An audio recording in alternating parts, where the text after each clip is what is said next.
There's a memorable adage for times like these, that people should never fear their government. On the contrary, that the government should always fear the people. Damn straight they should. Those words are correct, because at their heart lies truth, truth never to be forgotten, that the only legitimate power is the power of we the people. Yesterday, Prime Minister Rishi Sunak made a speech outside Number 10. Unelected Prime Minister Sunak leads a government from within an establishment that has for years made possible and then turned a blind eye to the very anger and pain that is only now a problem he wants to bleat about. At the heart of it was a vote, a by-election, that didn't go the way of that establishment. In simple terms, if a Conservative candidate had been returned in Rochdale, it would have been business as usual. Frankly, it would also have been business as usual even if a Labour candidate had been handed a majority, or a Liberal, any establishment puppet. If any of those options had come to pass, courtesy of that same electorate, no one would have blinked. But something else happened instead, something not in the playbook. Veteran campaigner and thorn in the side of the establishment, George Galloway, was elected, and now the electorate responsible is labelled Islamist extremist, and he and they are firmly in the sights of that establishment and its big media. When is an extremist not an extremist? When he votes Conservative or Labour, that's when. Evidently, the government and by extension Parliament itself and the whole of the establishment is finally feeling the heat emanating from all sorts of angry people grown too numerous to ignore. Finally, the expression of that anger doesn't suit the agenda, and now the people are only bad people. I say too late and too bad for this government, this Parliament, this establishment, too little and too late. The story of the popular anger has been years in the making, decades, a tragic story blithely ignored by one manifestation of a rotten establishment after another. That anger has roots in many places and is explained by many factors, but I see it all as symptoms of the same disease. In shorthand, this anger, this genie that won't go back in the bottle, is what a succession of governments get when they set in train and then facilitate the destruction of people's lives and sit back and do nothing to help, or indeed sit back to revel in their power over those people. Most recently, we've endured 4 years of the most dangerous and blatant assault on freedom and civil rights in the history of humankind.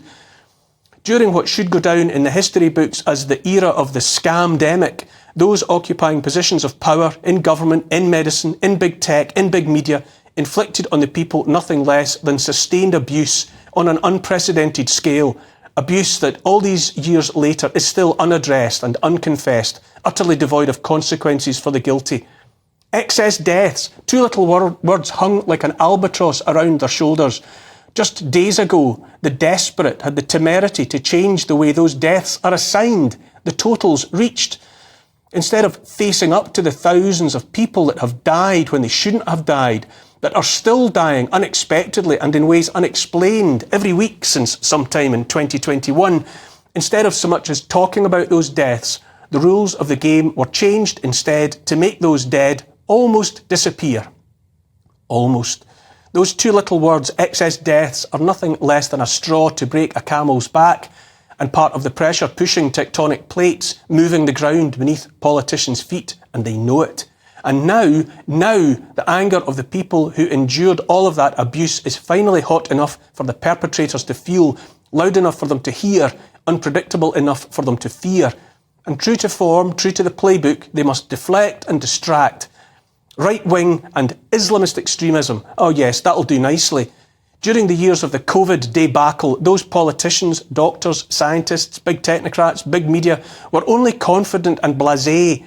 And so confident and blasé have they been until very recently, they've not even sought to deny the many ways in which they colluded on a global scale with measures and policies that destroyed millions of lives and that will destroy millions more. By the hand of those perpetrators, trust in the state was destroyed for millions for whom it will never return. Likewise, trust in science, trust in those physicians and other medical professionals who through their oaths first do no harm onto the floor and trampled them while they made TikTok videos of their group dance routines. And now the people, too many people, for too many reasons and in too many places are too angry to be ignored any longer. We have witnessed, indeed we continue to witness, the biggest transfer of wealth in history. We've suffered assault on privacy, assault on bodily autonomy, on freedom of speech, freedom to travel, to work. We suffered the insufferable authoritarians who revelled in their power and grew fat on the take. And whether those authoritarians knew it or not, the anger rose like floodwater. More of their evil nonsense in pursuit of the suicide of net zero finally provoked farmers to rise in protest, protests that spread all across Europe with the full-throated support of growing numbers of citizens. The anger's everywhere you look. Here, across Europe, the USA, even in Canada, once the most liberal of places, there is righteous fury in the aftermath of the crushing of the truckers' protest that saw another entitled, designer-suited puppet, Prime Minister Justin Trudeau, invoke the Emergency Act so that he might freeze protesters' bank accounts, throw them in jail. The USA has no functioning southern border, so that millions of unidentified migrants arrive day and night, changing, perhaps forever, the demographic and therefore the traditional voting patterns of state after state. There's talk of secession, even of another civil war. The UK has no border either, none that stops new arrivals by the tens of thousands every year, and people are angry and about more and more every day. I listened to Rishi Sunak's speech, unelected Rishi Sunak, and its background music of someone nearby howling some or other anger. His words, if they were his words and not the product of ChatGPT, give me a 10-minute speech that makes me sound patriotic and like I'm the champion of democracy and the common people. Honestly. He said Britain is home to a democratic society with a proud past, a reasonable country and a decent people. He said we are a country of great achievements and enduring values and building Britain together. Talk about a brass neck. Where was this sort of rhetoric from Sunak or any other sock puppet when for decades spokesmen and women for communities up and down the country reported lives torn apart and for their troubles were labelled by the establishment as racists and fascists? Where was the talk of a proud past when statues were torn down, as schools and universities brainwashed generations with the certainty that here was a racist, colonialist, imperialist country? Where was the talk of building Britain together then? He said there were forces here at home, quote, trying to tear us apart. I don't know about you, but when I look back at the years just past, I see a government and the country's institutions aided and abetted at all times by a supine mainstream media seeking to do just that, to demonise all who challenged their diktats, like lockdowns, who questioned the safety of gene therapies pushed as vaccines, who challenged sabre-rattling for endless wars. Where was the government's support for peaceful protest when the mainstream media could think of nothing better than to call for so-called anti-vaxxers to be stripped of freedom, maybe have their kids taken from them, maybe be injected against their will? Millions of people here and all over the world, people simultaneously appalled by the events of October the 7th in Israel and by the deaths of tens of thousands of civilians in Gaza since, have marched in protest, calling for an end to it, for a ceasefire, but they are to be characterised to a man and to a woman as Islamist extremists, hate marchers. You can guarantee that the establishment's new robust framework to deal with protests will mean yet more shortening of the leash around our necks in this election year. Sunak talked about the necessity to abide by the rule of law. I look back at the past 4 years and wonder a great deal about rules. When law-abiding people were shut in their homes, lost their jobs if they wouldn't take doses of gene therapy, not to mention the madness of rule of 6, magic arrows on shop floors, masks when standing but not when sitting. I think of all the elderly who died in care homes, cut off from loved ones. I think about those who died in locked wards, ushered to the exit door of life by cocktails of midazolam and morphine when a different course of action, an action predicated upon first doing no harm, might have had altogether different outcomes for thousands. Sunak said nearly everyone in Britain supports the basic values of rule of law.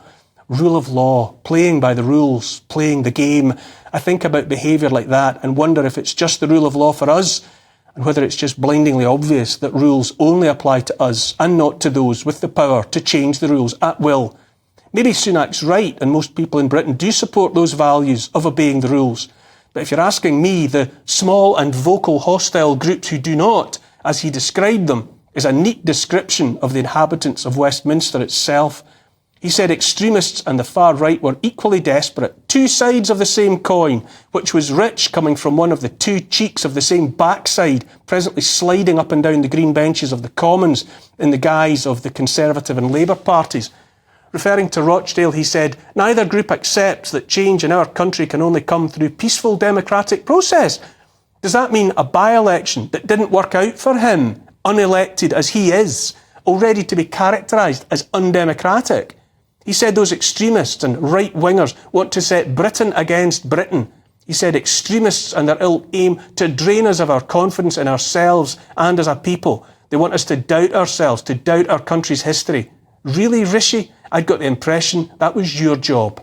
Here's the thing. Politicians are properly rattled now after years of cynically frightening the people.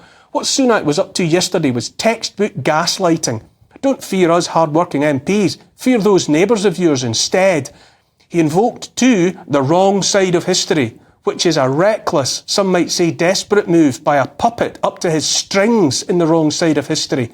I agreed on one line he had, that our Britain must not be a country in which we descend into polarised camps, but he and his ilk have long since surrendered the right to say as much. The same people who cheerfully and ruthlessly exploited propaganda to drive a divisive rhetoric when it got them what they wanted, now want everyone to pull together as one, as a shield to protect them from the consequences of their actions. As the adage would have it, Parliament is afraid of the people once more, all of the people. This is a good thing.